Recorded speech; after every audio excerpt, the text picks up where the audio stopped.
You all set for your exam next week? Okay, I guess no response is a good thing. Is it a good thing or bad thing? Okay, well, we can talk a little bit more about those.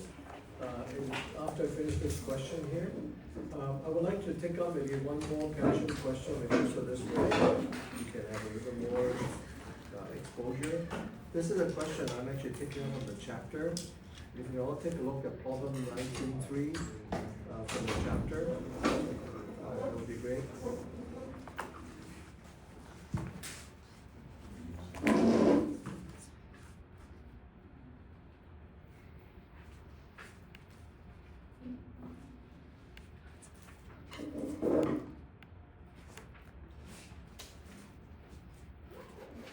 Alright, so for this question, everybody can go to your problem 19.3 in your textbook. So for this question, they told you that they have the Jan 1st, 2027, which is the opening balance. They reported the following Jan 1st, 2027 balances. So in the opening, they said that they have both the defined benefit obligation as $460,000, that's the same as their planned assets. Then they give you all the transactions that they have for those years, and then for 2029, they give you what the balance, the ending balance of the defined benefit obligation. So maybe we can just put the blanks to start with. So they did for the defined benefit obligation, they said they started with $460,000. And similarly, they have $460,000 for the planned assets for 2027.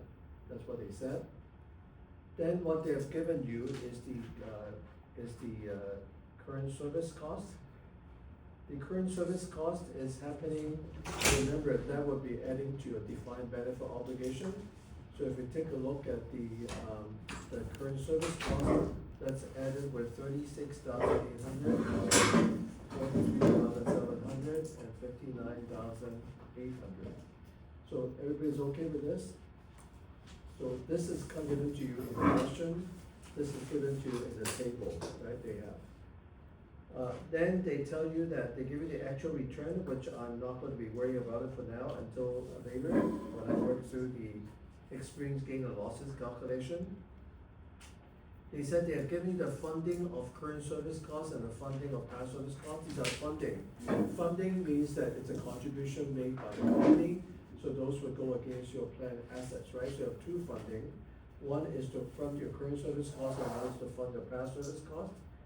So they give you the funding for the current service cost is $36,800, $43,700, and $59,800. And then for the funding for the past service cost they give you is there's nothing for year one, but then it's $69,000 and $59,800 for the second one. So that's what it. And, that's $80,500 for the second one.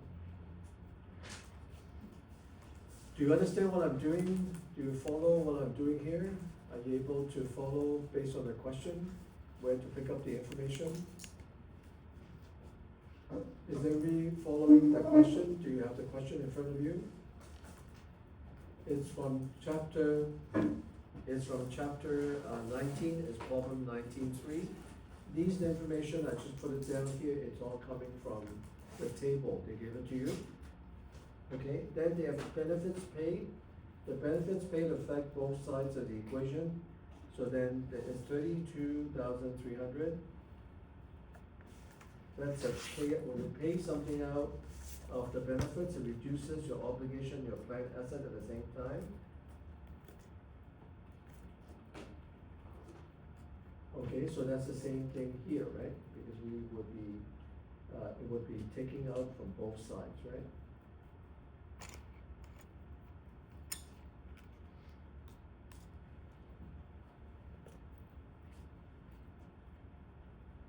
Okay. Then they also give you that they have actually worked out a past service cost which they wanted to top up in year 2028, which is $368,000. That's what they have. So what's actually left now, and they also give you, what the ending balance, which is 1196, that's given to you as well. Okay, now we need to go back and wrap it up. So the first year, we're trying to figure out the interest that they have on the defined benefit obligation. Now, so the only thing they have here is now current service cost, you always make the assumption they pay out at the end of the year. Benefits paid are also at the end of the year, so they both of them won't trigger any interest. The only one, but past service cost, if they don't say it, now, let me just go back one step. If they did not tell you anything about when current service costs or benefits paid are, if they don't tell you specifically when they pay it, the assumption is they'll pay it at the end of the year. Please make that assumption. But then past service costs, if they don't tell you, it's usually done in the beginning of the year because it has to recover from the past. So they usually address it quite early. If you take a look at the question, they did tell you that they have announced it at the beginning of 2028. So that means this would capture the interest cost as well. Okay, so I just want to make sure you're aware of this. So this, because these two, they did not specify any timing, we assume it's the beginning of the year, so both of these will not attract any interest. But then the opening balance will, so I would take 460,000, so this is 2027.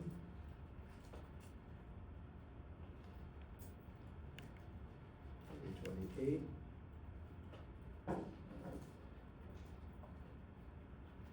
And 2029. If we go through and try to calculate the interest for each of the year, the first year it would be 10%, the interest rate is given to you at 10% every year. So that means that you will be generating a 10% interest for the first calculation, right? So this would be 10%, so the interest cost for the first year is 460,000. Are you okay? The second year, you will be attracting, so this ending, the ending balance, this is what the ending balance is equal to your opening balance for the next year.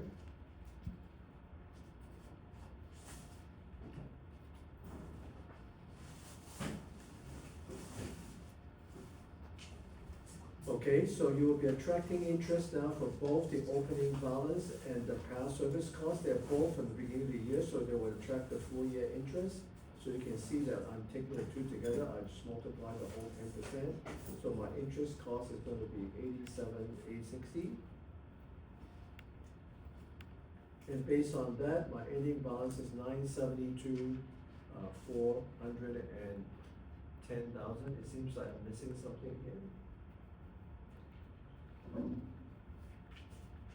This is 37,720 actually. Okay, so I balance down. Okay, and then the ending balance becomes the opening balance of the next period.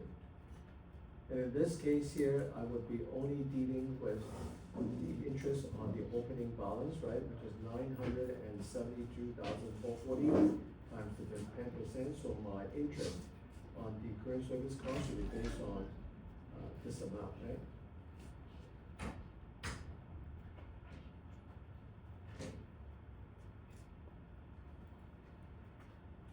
Okay, so what you end up with is you do have the ending balance of the defined benefit obligation of 1,081,184 based on calculations. But the actual service said that it should be 1,196,000, meaning that this would be your actual gain or losses, right? In this case, is that a gain or is that a loss? Based on this calculation, this is what it should be. This is what your calculation is. Are you increasing or decreasing your obligation? Are we increasing or decreasing our obligation? Is this number should be increasing or decreasing? Is your actual at the end higher or lower than what you estimated? This is your estimation, this is the actual. Is the actual higher or lower? Higher meaning that you have to add more obligation, right? So that means this is adding to your defined benefit obligation, this is actual loss, right? You have to account for. Now, why is it important for me to know? Because under IFRS, right, any revaluation gain or losses, which includes your actuarial gain or losses and your experience gains or losses, they would have to go to OCI instead of your pension expense, right? So that's one thing you need to remember. So that's what we need. Everybody understands the first schedule? Do you have any questions?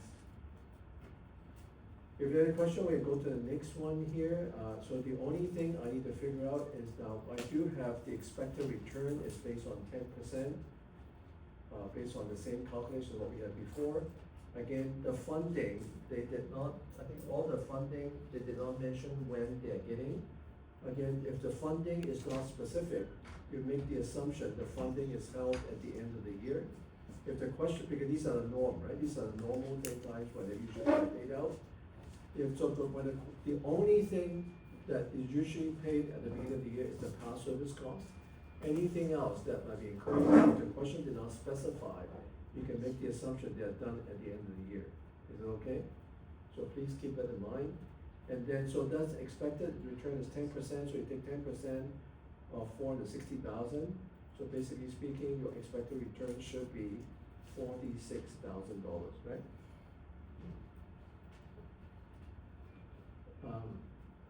And then they said the actual return, this is the actual return they provided you in the table. So that the first year your expected return is 46,000, and my over or under in the return? Under. It's under, meaning that you should be reducing, right, by that amount, right? So you should be reducing the experience, that should be the experienced loss. You do have a loss, your actual return is less than what you expected, so you have to take 39,100 minus the $46,000, so that you get 503,700, which is your balance. Are you okay? The opening balance becoming my ending balance of one period becomes my opening balance of the next period. And again, I need to figure out what the expected return is on the opening balance, which is based on this, multiplied by 10% is 50,370. And then your actual return in this case is the same amount. So that's why in that period I have no gain or losses, right? So that's my balance is 578, 6 something. I actually did something here. Oh, I forgot my expected return here. So I should have 629,050. Again, the opening balance would equal to my ending balance here. Again, my expected return is 10% of this, right, which is 62,905, but the actual return is 55,200. So am I better off or worse off? Do I have experienced gain or do I have experienced loss for that year? It's a loss, right? So that means that I would have to take out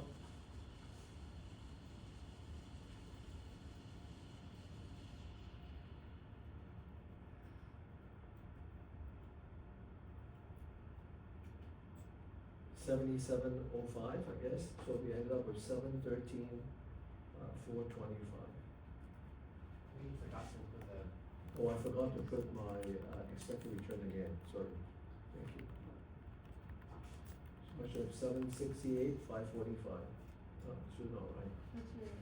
You put in the actual return, not expected. So did I put a wrong number somewhere? Expected return, you put in the actual return value. Oh, I put a wrong actual return, sorry. So expected return is 62,905, sorry. Okay, that sounds right. Everybody's okay? Do you understand the concept though? It's not a very difficult concept. Maybe you should just practice a few times to make sure you understand how those things worked out. In this case then, for all of those years, right, and then we had this is my obligation and this is my planned assets. So the first year I have a deficit, right? Similarly, the second year I have a deficit as well, and third year I have a deficit as well, so this is my deficit. So all these years are underapplied I'm actually underfunded by all of these amounts, because I can use this as a basis to calculate my defined benefit obligation account to see and the ending balance should have the same amount for the defined benefit obligation as well. So the pension expense is now made up of these elements, the current service cost, past service cost. You add the interest on DBO and then you subtracted the expected return. So in that case, let's just put it down here. The years are all wrong. It's 2020, what's the year? 7, right?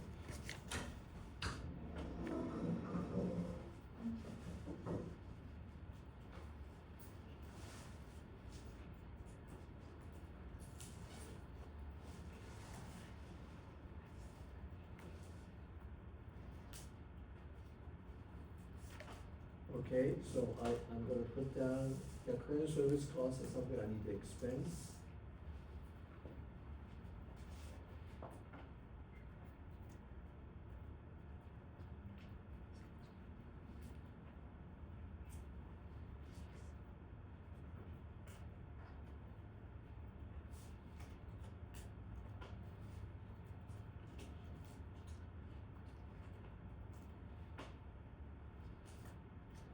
Okay, and then the first past service cost is something I need to expense as well, which is only one of them, $368.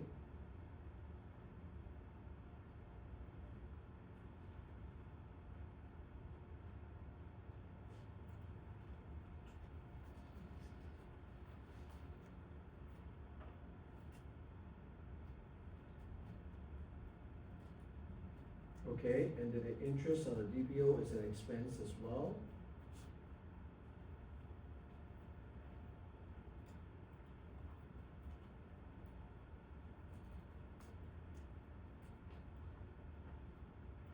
Expected return is basically a reversal to expense, so this is my expected return. So I would take I need to subtract from the expense, right, so that's what I'm gonna have.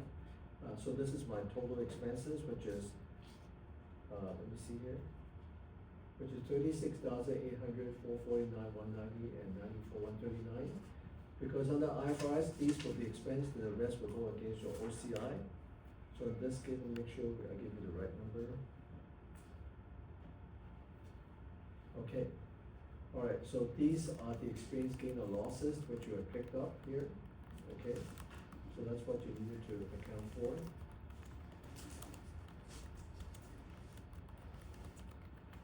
The first year is the experience there's an actuarial.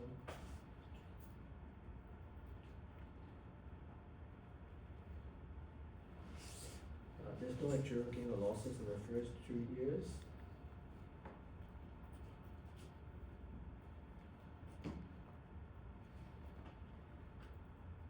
Okay, so there's no actuarial gain or losses for the first years, but the last year we do have an actuarial loss, which would add to the expense under ASPE. But then on the experience, then in that year we have both experience losses as well, so this is what we add to here. So this is what the total expense is under ASPE, right? Under IFRS is what you expense, and this is what you go to OCI here. So I did the IFRS entries here for you. So you can just take these amounts, the debit pension expense and credit debt defined benefit asset liability account, and then you would do the same thing for the cash contribution. This is including both funding, both current service costs and past service costs. You would debit debt defined benefit asset liability account and crediting cash, and these are the funding that you'll be paying out for both your current service costs and the past service costs. That's what you should have. And then anything to do with actuarial gain or losses, you have to go against the OCI, and this is the entry that you need to make.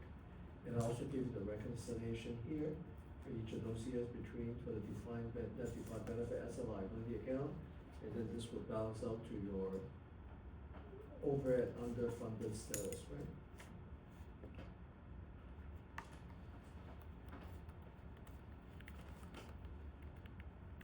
And how you do the reconciliation is you take the journal entries that you have done and install it in here.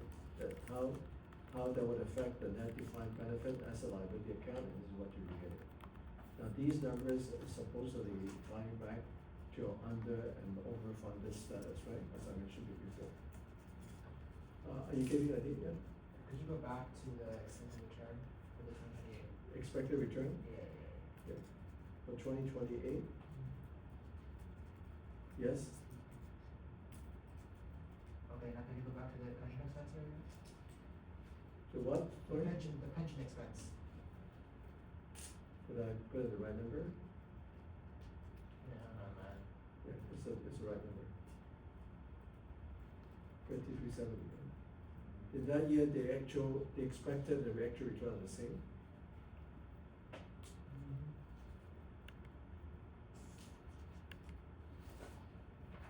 So in the exam, if I do ask you to do a reconciliation, ask you to do the journal entry, please do a pension expense schedule, so you don't have to do each entry separately. You can just do one lump sum entry. It's always a good practice, because then this way you know exactly what the items that go into your pension expense. And you can just do one lump sum entry, like what we do here. Okay. But why don't we include the changes to the plan for the assets?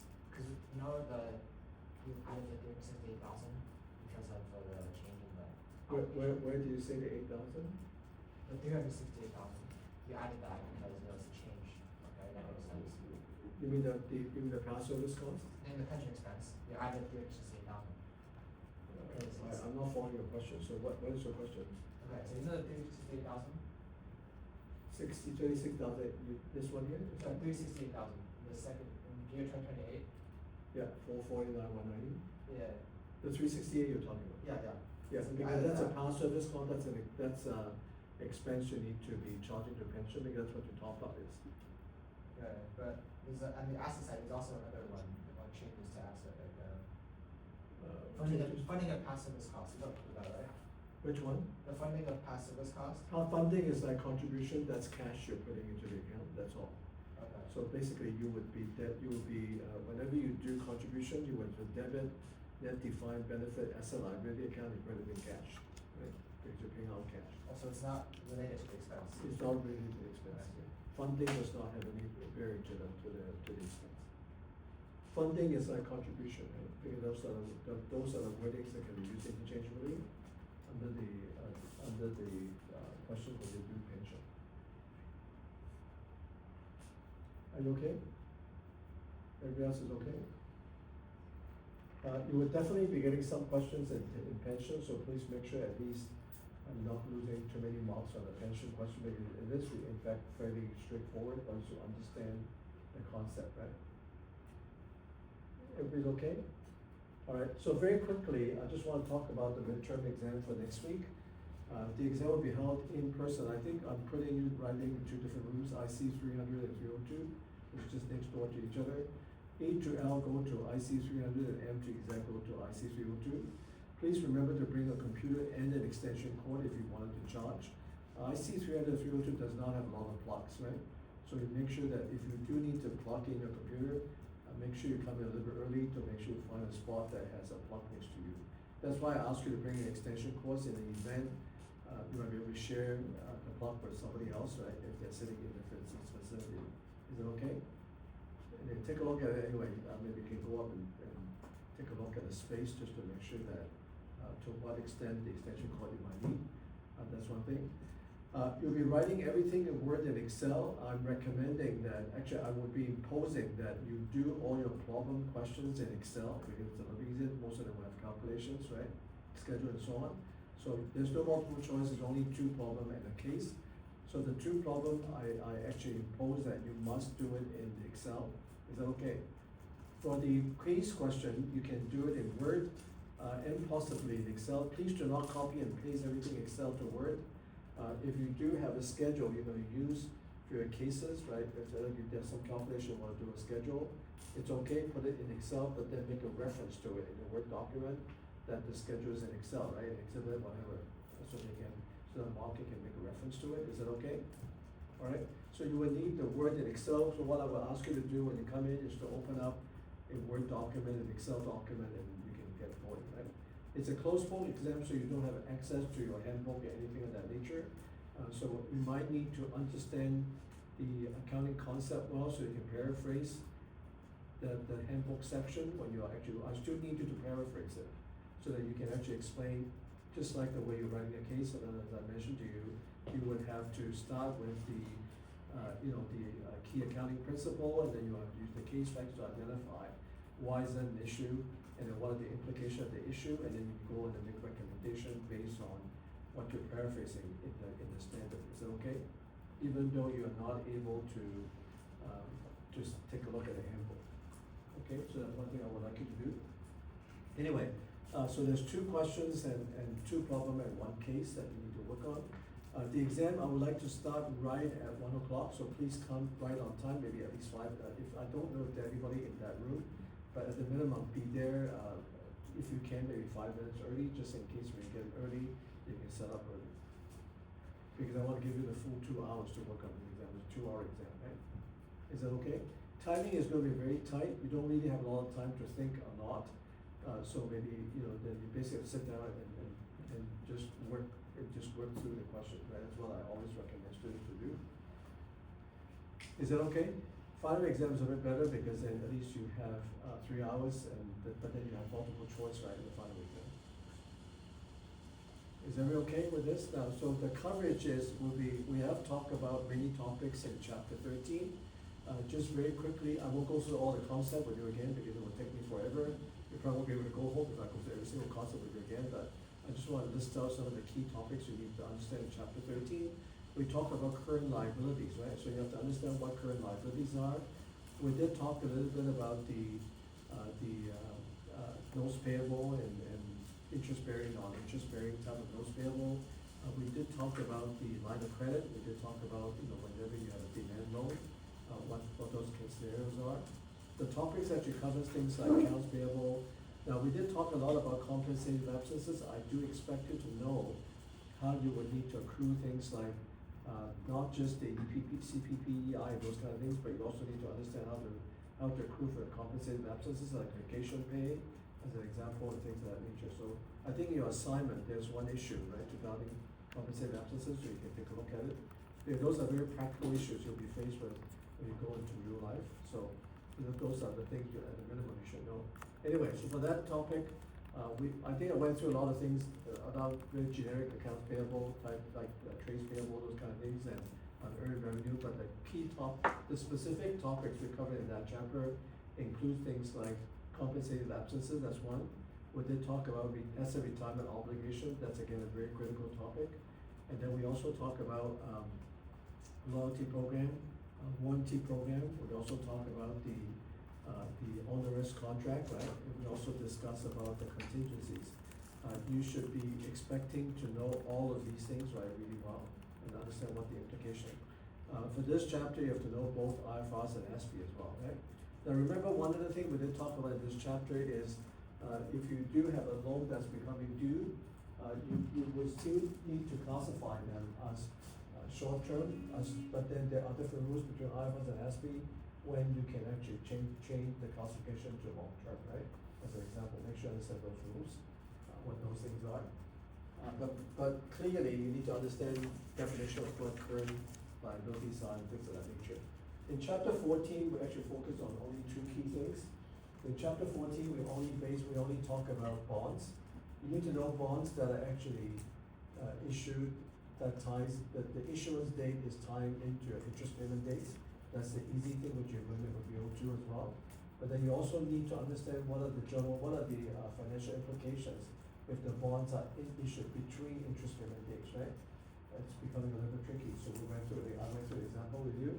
And that chapter, we also talk about, if the company is stressed for cash, then they also have a choice to settle the debt by means of like other assets or shares or things of that nature, so you understand how those transactions work. And then one other thing that we talk about in that chapter is about debt modification. You have to figure out if they're substantial or not, because when they're substantial or not, we have a different bearing, right, in terms of how you account for those from both the debtor and the creditor perspective. You also have to know those concepts from both IFRS and ASPE perspective as well. Are you okay? I did go through every single scenario. I went through an example with you, so please go back and revisit those examples and at least understand how those concepts will work for you. Make sure you're clear.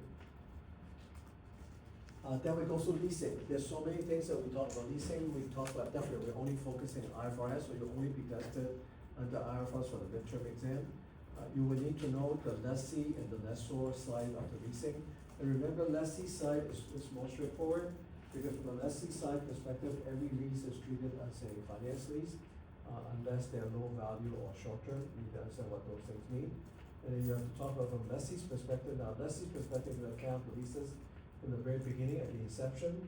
You have to account the lease during the time when they have to lease, and then at the end, right? How do you account for those things? Remember how to deal with at the end when you have guaranteed residual value or when you have the purchase option as well, and what happened if the purchase option is not actually exercised, what's the consequence? I went through those with you, there are slides that I can provide you, in the chapter. Those slides are actually not included in the textbook, so please don't those slides, because I think those slides are a lot more explicit to tell you what to do at the end of the leasing contract with the lessees. For the lessor, you have 5 different criteria that you need to work through to determine if it's a finance or operating lease, and make sure you understand what the implications are, how to recognize the revenue for both. And also for the finance lease, for the lessor, we talk about direct finance lease and also the manufacturing dealer lease. So you have to understand what triggers those and what that means. Now, the tricky thing about leasing is that we also have different treatment when it comes to direct costs, right? So you have to understand how direct costs are being treated. Under the lessor, remember direct costs, it has to be included as part of the ROU assets, because that's one of the costs that are required to make the asset up and running. And then when you're dealing with the direct finance lease, then the direct cost has to be capitalized. Meaning that when the leasing rate have to cover that direct cost, right? And if we calculate the interest rates, if that's the case from the lessor's perspective. And then regarding to sales, manufacturing dealer lease, direct costs have to be expensed, right? So those are all different treatments that you need to understand what the implications are. So please make sure you know how to deal with it. Then we also talk about sale lease back for that chapter. You have to know from both the lessor and lessee perspective, what is the implication. Now, first of all, when you talk about sale lease back, you have to make sure that it's a sale, it's a true sale. The big catch is there anything in the contract that stipulates that the asset has to be bought back? If there's any intention the assets will be bought back, or there is something in the contract that the asset must be bought back, that it's not a true sale, then you have to treat the whole transaction as if it's a financing transaction, right? Is that okay? But then when you go with the true leasing transaction, any amount the buyer is paying, which is the lessor, is paying anything above the fair market value, those things are still treated as a financing transaction, right? So please make sure you understand those things as well. We went through a fairly complicated scenario with you in one of the handout questions, the last one. That one is pretty comprehensive, so I would suggest you actually take a look at those and make sure you fully understand how those transactions work. I give you that example coming from both the lessor and the lessee perspective as well. I think the lessee part is a little more complicated than the lessor part, but just make sure you understand what those things are, right? Are you okay? Now, the lessor in that question is also tricky, because the scenario as it stands indicates that from the lessor perspective, it should be treated as an operating lease. So I gave you another scenario where what would look like if it would have become a finance lease, right? So take a look at those examples if we work through them, and then we talk about then the last chapter is our pension. Pension, you have to know both from the IFRS and SV perspective. Is everybody okay? I'm not going to go through the details of it, but I think the key thing about lease pension is that you need to first of all create and reconcile the planned assets and defined benefit obligation, and then just remember that any over and under funded status have to be always equal to the balance of your net pension benefit asset liability account. That will always be the same. The other thing you need to know is how to do the journal entries in pension as well. Those are the only things you need to know. Is that okay? I think that typically speaking, the exam is I don't believe it's overly challenging in the sense that I'm going to give you like a lot of tricky questions. I think that the one thing that works against you is time. So please make sure you get yourself organized and go on. Now, one other thing, this is not something I should be telling you now, since you've taken so many accounting courses already. Please make absolutely sure that you show every single calculation and explain what each of those calculations are. This is something you must remember to do when you go for a CFA exam in the future. Okay, because if not, then you're not going to get any marks if your answer is wrong. Okay, so please, but when you write a CV exam, if you don't have all the breakdown, how you come up with a stat, even if you have the correct answer, you may still be failing the CV. Because they want to look at your thinking process, right? That's the key thing. So please make sure that you do show every single step to work on it. You can bring a financial calculator or regular calculator to the exam. If you do have a financial calculator, I encourage you to use it, because in real life you'll be using it quite a lot, I think, as a financial person. But then if you don't have, it's okay, because you have Excel, if you're good at the Excel features, you can use that as well. I'm also gonna give you the present value tables as well, right? Now for leasing or for any other debt arrangements, please remember to figure out when the payment is paying out, but when cut is at the beginning of the period, at the end of the period, because if you're paying something out at the beginning of the period, you have to use the annuity due table, right, because it's an annuity. So those are the things you need to watch out, because that's another very common error, students make mistakes, right? Is it okay? So I hope I give you, an indicator. Now, the best way to prepare for the exam, as I always tell to students, is always to start with working through my supplementary questions. Now, please remember, I make the assumption that fundamentally speaking, I've reread the chapter at least once. The chapter at least once, and then you will be working maybe through your PowerPoint slides.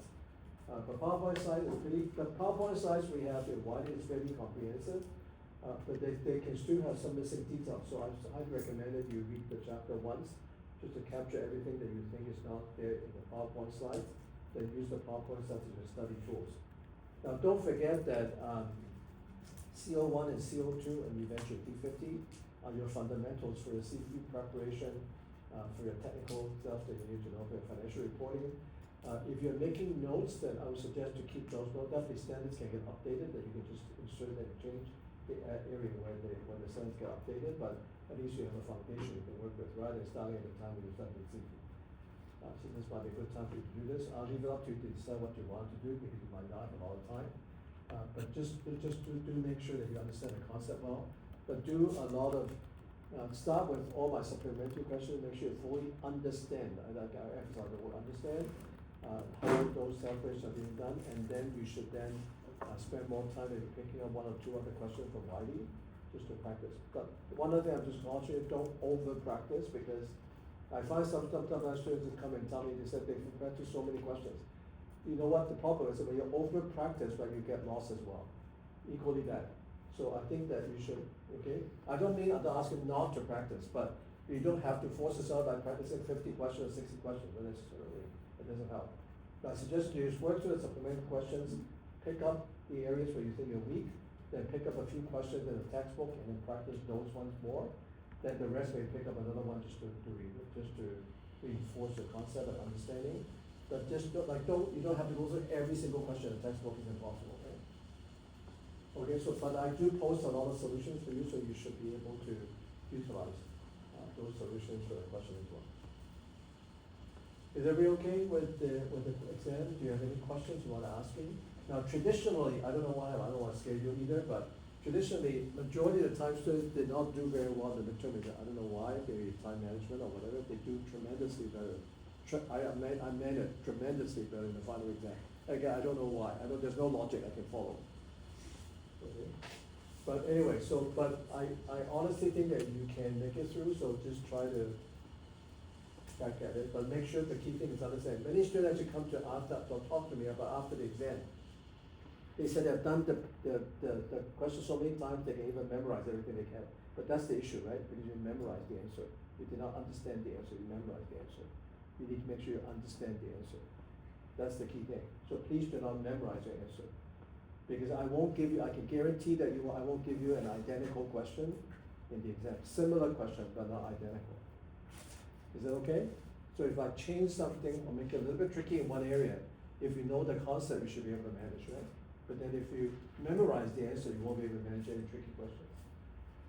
Okay, so please keep that in mind. As I said, this is fundamental for a CP exam. If you're writing the CP, retain all these knowledge because you'll need them again later on. Any other questions before we move on? I would like to start chapter 15 briefly today as well, but that's not on the midterm exam. For the problem, it's only on one topic, right? If I combine two topics for problems.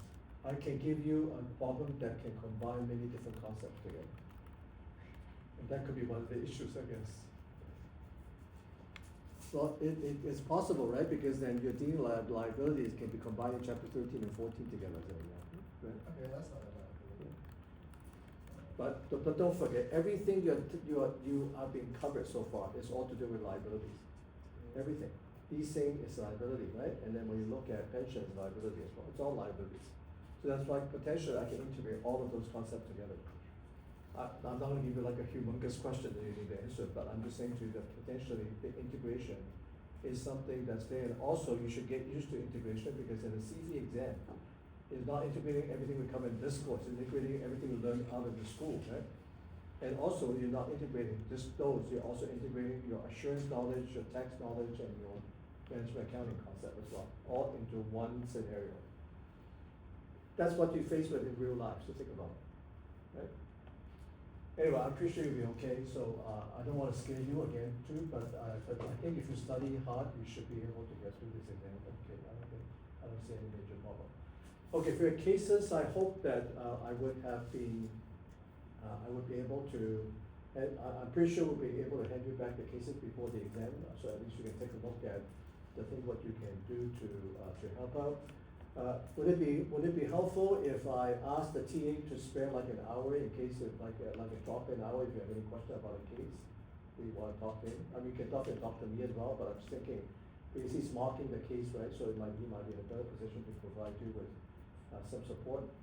If I ask him to dedicate like an hour sometime, maybe over the weekend or something, whatever, to have drop-in, so if there were, I just wanna make sure that you are gonna drop in, right? There's not like he's just waiting there for an hour.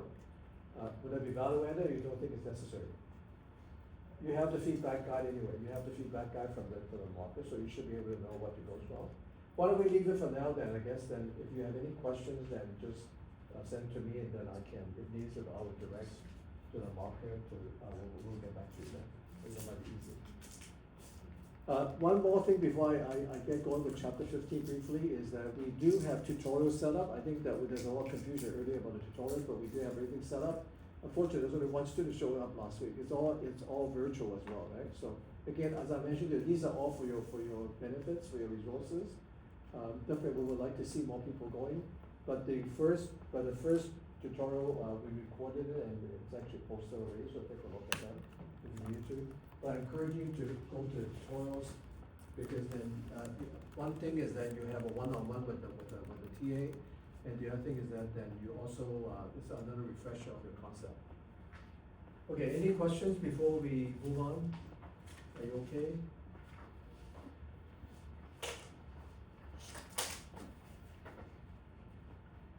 Okay, I just want to very quickly touch on some basic concept about chapter 15, and I won't go into too much details about chapter 15, so that you won't be getting you confused. But chapter 15, we're switching gears a little bit, and we're going to talk about shareholders' equity. Can somebody tell me what is the difference between liability and shareholders' equity? First of all, what is the liability again? You better know this answer, because or else you'll all be failing the exam next week. Liability is something that you owe that comes from a previous event. Yes, so it was started with the previous event, but then when you settle, the obligation you would have to be based on some future events, right? So, based on some future resources that you would have to do, that's one thing. But remember, liabilities is an obligation, there's no way out, you would have to fulfill them regardless what the scenario is. We cannot get out of liabilities, that's something that you're committed. Now, what is shareholders' equity? This is the equity the shareholders have put into the company. So in that case, what's the difference between that and versus the liability? Does the company have any obligation to pay back any shareholders at all? You don't, right? This is the key difference, that's exactly the key difference. The key difference is liability is obligated, so that means you cannot get out. But then when you talk about the shareholders' equity, potentially you can actually get out of shareholders' equity, right? Because it all depends on, there's all depending on whatever, right? The company is not obligated to pay that out, period, right? Now, when you talk about shareholders' equity, so from an investor perspective, right, how do they get the return? How do you invest it? So I'm pretty sure all of you will be investing in some kind of shares or something in the future. How do you get your return? Yeah. Every year they give out some dividends. Dividends could be one way of return, anything else? You want to see the share price going up or going down? Why does it matter to you if it go up? Because then when you sell it, you can recognize the upside of these share prices, right, if they're going up. So basically there are two things two ways that you get back the return. One is through the retained earnings, one through the dividend distribution, and the other one is definitely through the share appreciation, right? Because when the share price goes up, if you do decide to sell them, then you can get your return from there as well. Now, I just show on the board here, then, when you look at the shareholders' equity many times, I would like to tie that back to the statement of comprehensive income. So when you talk about statement of comprehensive income, what does it consist? There are two elements, right? Everybody look at I'm pretty sure all of you, I think you're all working on this, on Kush-Todd, I guess, right? Which is the project that you're working on. And by the way, that project is due almost immediately after a midterm exam. Has everybody started to think about it? I'm just gonna warn you and remind you that that's becoming due, probably I think in a week or something after the midterm exam. So please take a look at them. There's not a lot of work. There's only 6 pages I would like you to write up. You will need to find another company that Kush-Todd can either partner or buy from. You need to do some financial analysis for Kush-Todd as well as this company that you want to target to buy or merge together. And then you have to make some discussion about whether it's a good idea for them to partner with each other or buy from each other. That's what the project is about. You don't need to do an extensive situation analysis. I just wanted to define basic things like vision, mission, goal, core values, and those kind of things. You do not need to do any SWOT analysis or any of those nature. It's okay, but 6 pages, right? I'll give you specific questions in the course outline, so please take a look at them and try to start thinking about it. Kush-Todd is a very interesting company, as I mentioned to you earlier. They make an attempt to buy out the 7-Eleven from Japan, I think a little while ago, because they own Circle K, I believe, right? So they think strategically it's quite a good fit. But unfortunately, I think that for many different reasons it didn't work out, the deal, but that's very big in the news. So if we're working on a project, please take a look at what's happening around them too. Let's go back to here. So what's on the statement of, in a statement of comprehensive income, what are we looking at now? The reason we call it statement of comprehensive income, because there are 2 levels of income that we do, right? We talk about net income, which is the day-to-day income the company actually earns or performs. And then they would have the other comprehensive income. Now, what's the other comprehensive income? Something that you have learned a lot from CO1, I guess. What's other comprehensive income? These are not what we call the non-day-to-day kind of income. What would those things be? Many of those other comprehensive income are to do with the revaluation, right, of assets. Is that true? So you can be recorded many times by fair values, revaluation of your assets and so on, right, that will flow through the OCI as an example. So the OCI many times are things to do with revaluations. You will be getting more through this course and also through D50 as well later on. But anyway, I just wanted to be aware that there are 2 levels of income. And how would these 2 levels even link into your shareholders' equity? Now, so you know the income statement has to be closed out every period, right? So they can start with your income statement fresh every single period. But when you close off the net income, where would they go in your shareholders' equity? So your net income goes where? Goes where? Your net income goes into your retained earnings, right? Is that true? And then what happens to your other comprehensive income? Where do they go? Accumulated other comprehensive income, right? These are the 2 equity components that relates to your income statement. Okay, so in the day, this could be closed out at 0 because in every period, these 2 things get closed into these 2 accounts. Are we clear? Okay, that's one thing. Now then when we talk about shareholders' equity, there are usually 2 areas, right? One is to do with income, which we deal with regular income, which is goes to retained earnings, and your other accumulated other comprehensive income, which is to do with the other comprehensive income. Right? That's one element. The other element is talk about contributed capital, right? What's a contributed capital? Contributed capital meaning the contributed capital from who? From the owners, from the investors, right? And then what do we consist in there? Number 1 is all your shares, right? Whatever share that you issue, common shares, preferred shares that you normally issue, that's one. And then what else? There's an account called contributed surplus, right? So when you take a look at the share capital, you add the contributed surplus or contributed capital, contributed surplus, yeah. You'll be coming with the account called contributed capital because both of them are to do with the share. So the way I would like to describe what contributed surplus is basically it's a catch-all account for shares. If the share value, if anything to do with the share value changes or whatever, or any, whatever the reason is, if they're not included in the original issue value of the share, they will go into a contributed surplus. Okay, so something to think about here. Now, we're gonna talk about one of those examples when we talk about the purchase of shares, right, as an example. Okay, we'll use that, but there are many different examples we'll be talking about contributed surplus. Most of them is to do with the shares, but but then, normally speaking, these are the catch-all account for shares, because when you have any adjustments or any changes to the value of the shares, if they don't go through the original share account, they'll go through this account. But just keep that in mind, and we'll go through many different examples a little bit later. But collectively, they will both be giving the contributed capital, and then you have the earnings portion of it that will give you your total shareholders' equity. Now, in IFRS, you would have to prepare a statement called statement of changes in owner's equity, right? That means you have to reconcile every single one of these accounts.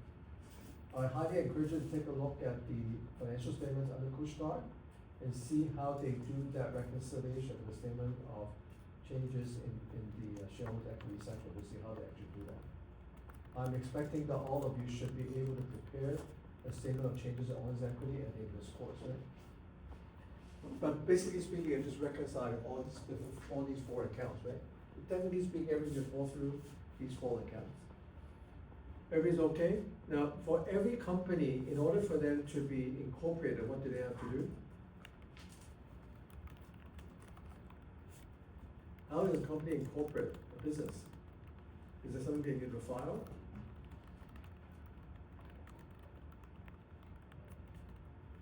These are basic business questions. Have you taken business law? Everybody taking business law? Nobody take business law? Are you supposed to take a business law? It's very actually one of my favorite subjects, actually. But it's actually quite fun going through that course, actually. But anyway, the point I'm trying to make to you, if you do plan to incorporate a business, I'm pretty sure quite a few of you probably would do this sometime in the future.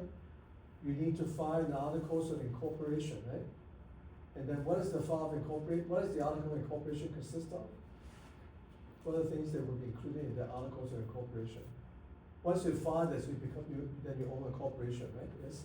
I think there's a date, the name of the firm, and what type of, is it a partnership, or corporation? Well, technically speaking, for the article of incorporation, it would have to be corporation, right?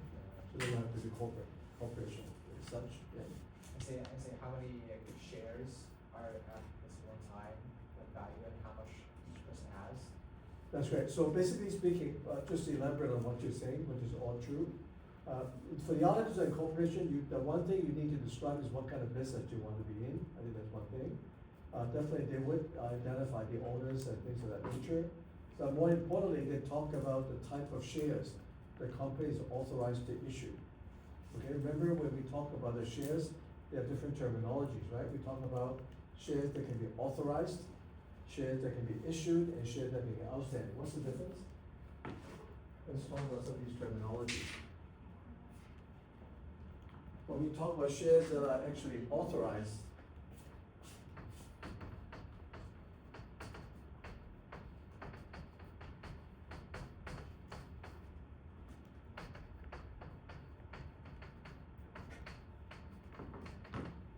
any difference? Any difference of these terminologies?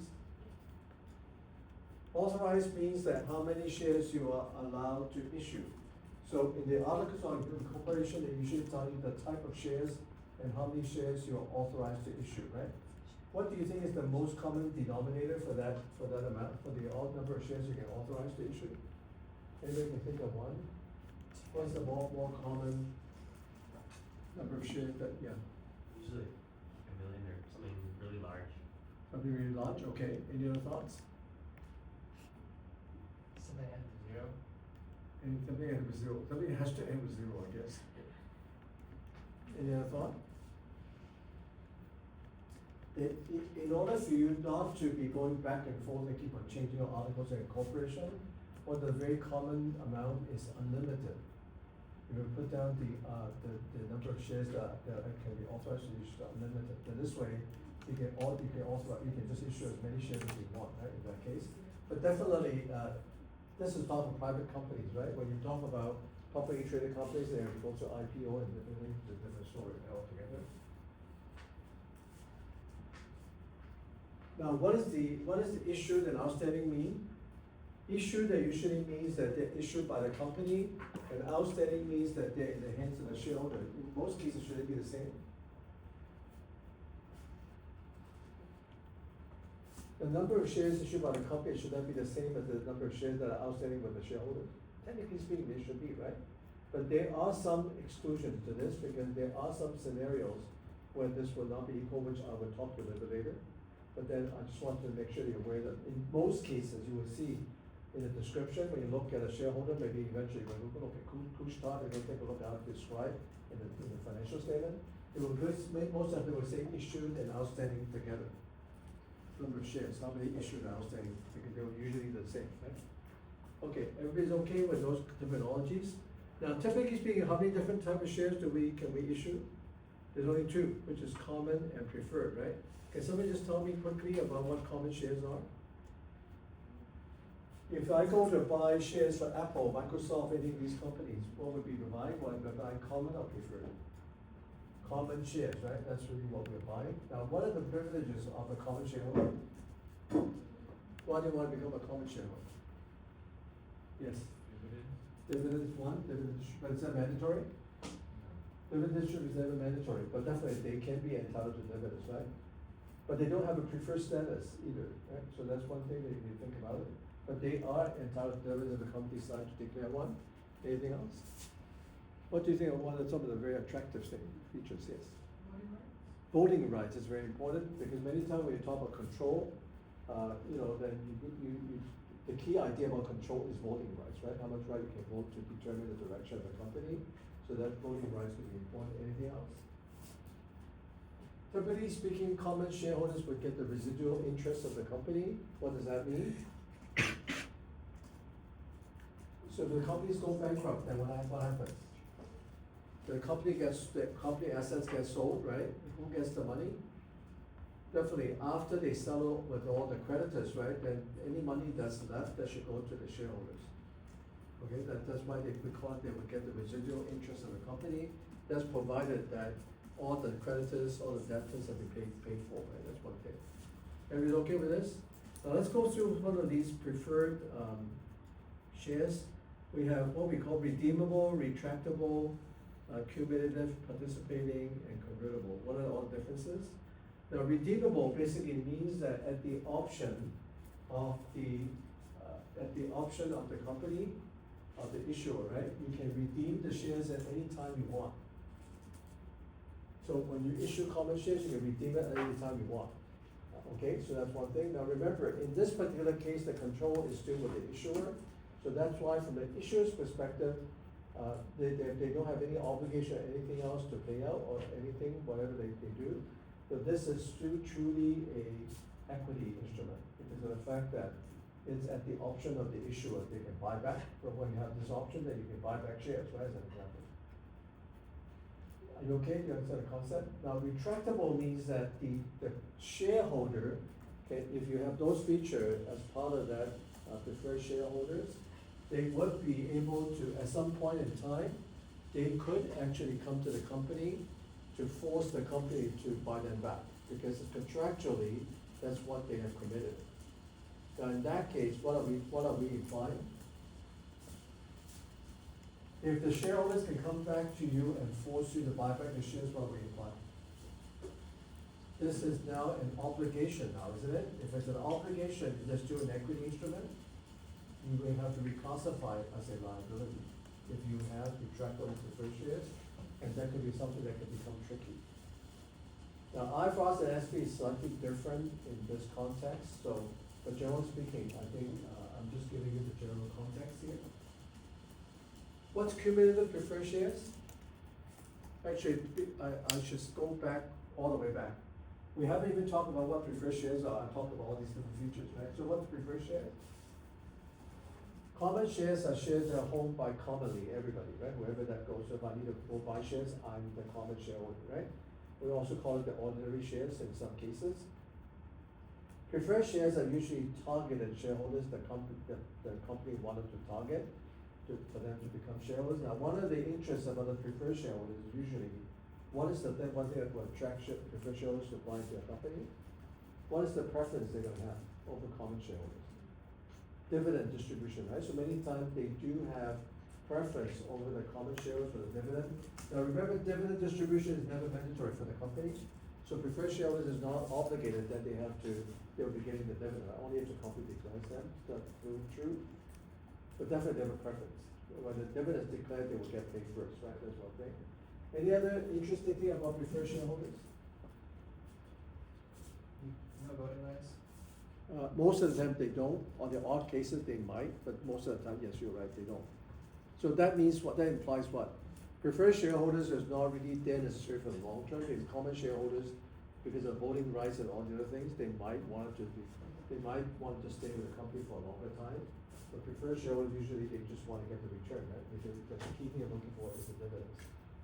But usually they're targeted, right, for companies to give it, so I just wanted to think about those things. Anyway, so let's go back to here. So what's cumulative preferred shares? I think I talked about that in the very first class briefly. Every time when a company gives you the feature of cumulative preferred shares, meaning that these shares will always be entitled to dividends. Because now, in the event the company did not declare a dividend, you would have to keep track of your commitments to them in a separate account called dividend arrears, right? So, but then, remember I said to you in the very first class, what is dividend arrears?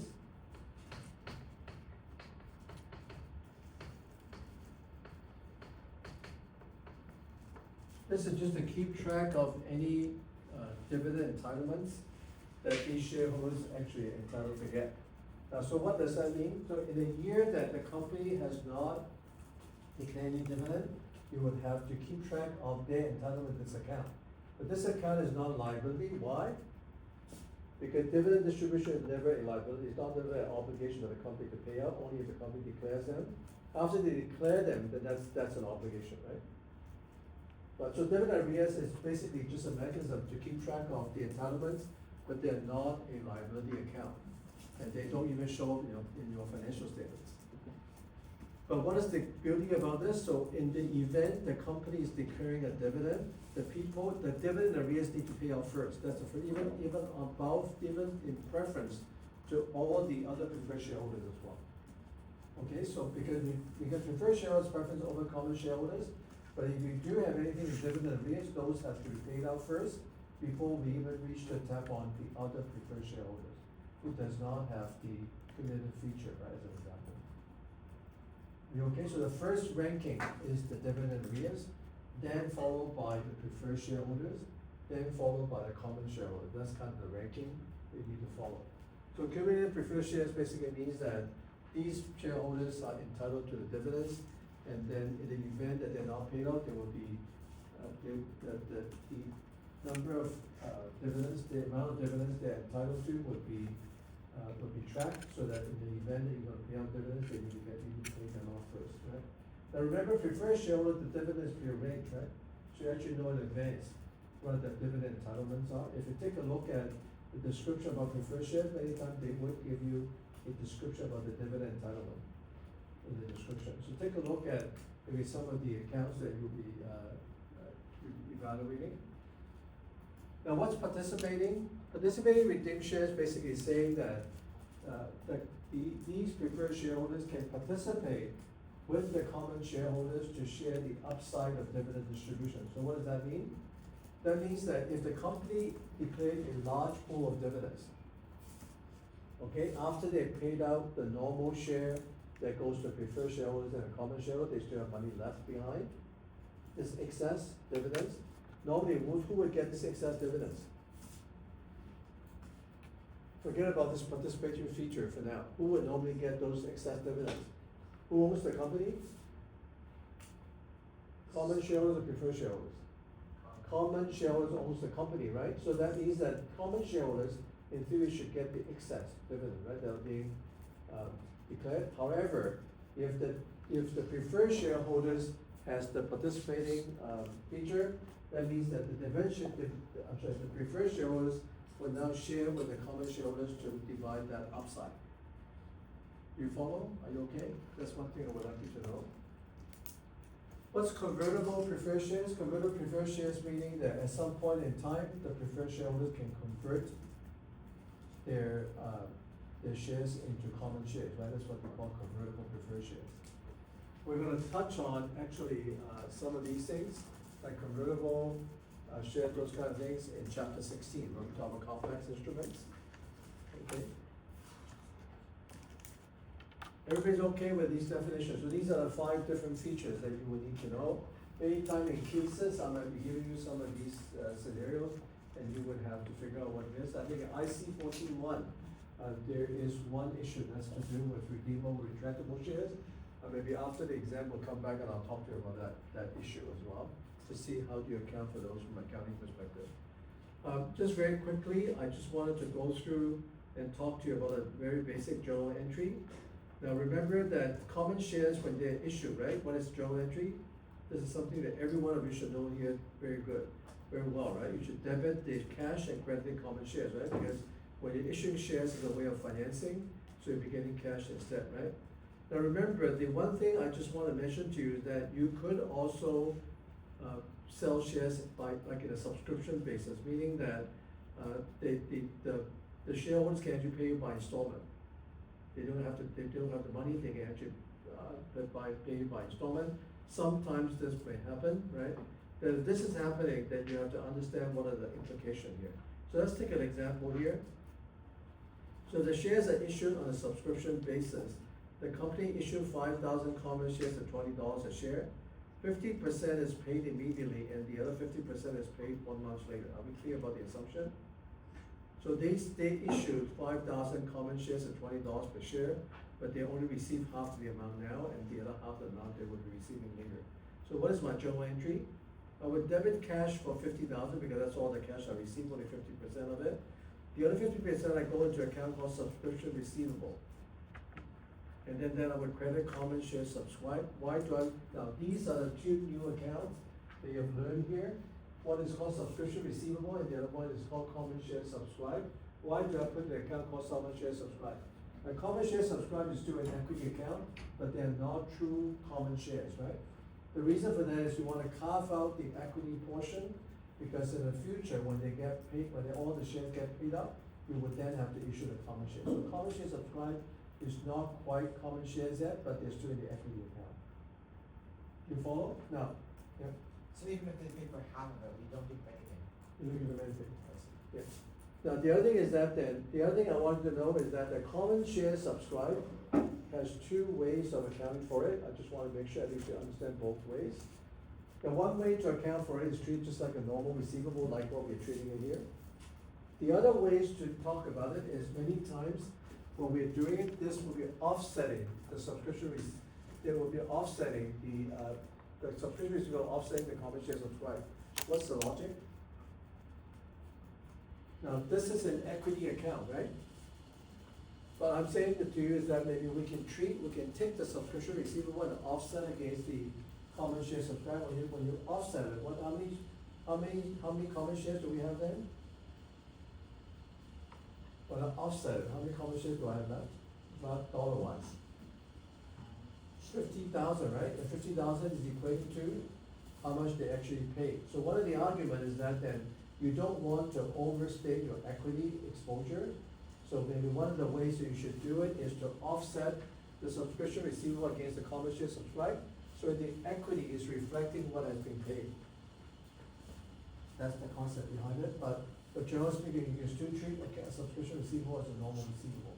So there are 2 ways to account for a subscription receivable. I just wanted to be aware of this.